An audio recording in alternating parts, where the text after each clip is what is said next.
श्री धाम अयोध्या में भगवान श्री रामलला विराजमान की विधिवत प्राण प्रतिष्ठा साल 2024 में 22 जनवरी को की गई थी, जब कुर्म द्वादशी की तिथि थी। इस साल 2025 में पौष मास के कृष्ण पक्ष की द्वादशी यानी कुर्म द्वादशी तिथि को 11 जनवरी के दिन प्रतिष्ठा द्वादशी के तौर पर मनाया गया। पीएम मोदी ने मन की बात में इस आयोजन को देश की सांस्कृतिक प्रतिष्ठा का आयोजन बताया। देखिए हमारे संवाददाता अजय मिश्र की ये खास रिपोर्ट। 22 जनवरी साल 2024 ये पावन दिन श्री अयोध्या धाम में सनातन धर्म की प्राण प्रतिष्ठा का दिन था। इसी दिन पौष शुक्ल द्वादशी तिथि को श्री राघव का अर्चावतार हुआ। 5 वर्ष के श्री रामलला हुए अपने नव्य प्रांगण में विराजमान। सदियों से पूजे जा रहे श्री रामलला चारों भाइयों सहित स्वर्ण सिंहासन पर विराजे। देश और दुनिया ने देखी थी एक उल्लसित अयोध्या, एक नव्य, दिव्य और भव्य अयोध्या। इस प्रतिष्ठा के लिए 11 दिनों की तपस्या से पीएम मोदी ने खुद को किया तैयार और पीएम मोदी ने कृतज्ञ राष्ट्र की ओर से श्री रामलला की षोडशोपचार पूजा अर्चना की थी।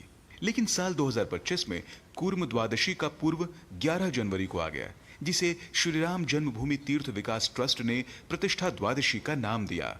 हमारे यहाँ जो पर्व मनाए जाते हैं वो हमारे भारतीय तिथि के अनुसार मनाए जाते हैं।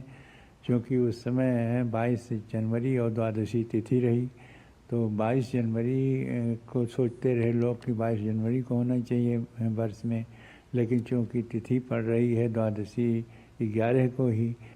22 जनवरी बुधवार से इस स्मृति में महाकुंभ के सेक्टर 9 में श्री राम जन्मभूमि तीर्थ क्षेत्र ट्रस्ट के कोषाध्यक्ष श्री गोविंद देवगिरी ने भागवत कथामृत का प्रारंभ किया। हम तीर्थराज प्रयाग की इस अत्यंत पावन स्थली में महाकुंभ के पावन पर्व पर अयोध्या जी में भगवान श्री रामलला के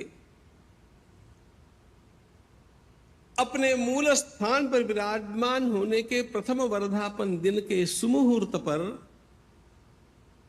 और परम वत्सल परम कारुणिक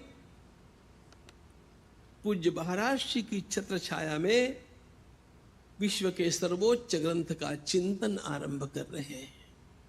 प्रतिष्ठा द्वादशी के दिन पूरी अयोध्या को दुल्हन की तरह सजाया गया था। जगह जगह पर भगवान श्री राम के कथा और भजन पूरी अयोध्या में मानो आनंद की बारिश कर रहे थे। इसी अवसर पर भगवान श्री राम के गर्भगृह में उनकी विशेष राज सेवा की गई। 11 जनवरी को शुरू हुए प्रतिष्ठा द्वादशी के पावन पर्व पर लाखों लोगों की भीड़ ने भगवान श्री राम के दर्शन किए।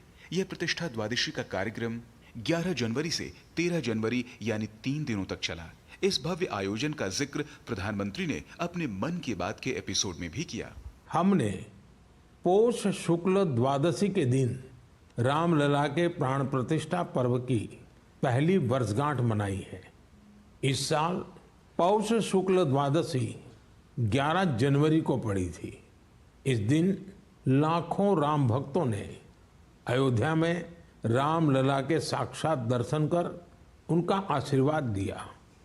प्राण प्रतिष्ठा की ये द्वादशी भारत की सांस्कृतिक चेतना की पुनः प्रतिष्ठा की द्वादशी है। इसलिए पौष शुक्ल द्वादशी का ये दिन एक तरह से प्रतिष्ठा द्वादशी का दिन भी बन गया है। राम की नगरी अयोध्या भक्तों के स्वागत के लिए पूरी तरह से तैयार की गई थी। श्री अयोध्या धाम के मुख्य स्थान श्री राम जन्मभूमि हनुमानगढ़ी श्री कनक भवन के साथ साथ यहाँ के 148 तीर्थ के पुनरुद्धार का भी कार्य लगातार चल रहा है। अयोध्या वासियों को प्रतिवर्ष दीपावली और रामनवमी के साथ साथ प्रतिष्ठा द्वादशी पर्व की प्रतीक्षा होगी। Ajay Mishra, DD news, Delhi.